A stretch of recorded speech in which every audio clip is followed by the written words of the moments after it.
ابتدي قصة عجيبة، ابتدي قصة عجيبة لازمتني في المنام، أمضي مشيا نحو حضرة ألزم باب المقام، ألطم الصدر جزوعا فعل محتار ذهولي، والحمام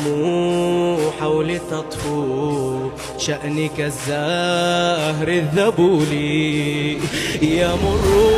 في فؤادي طيف إحساس لركب الحزن يمشي بين أرجاس، وفيه طفلة تشكو لضرب، فأين الحامي المقصود عباس؟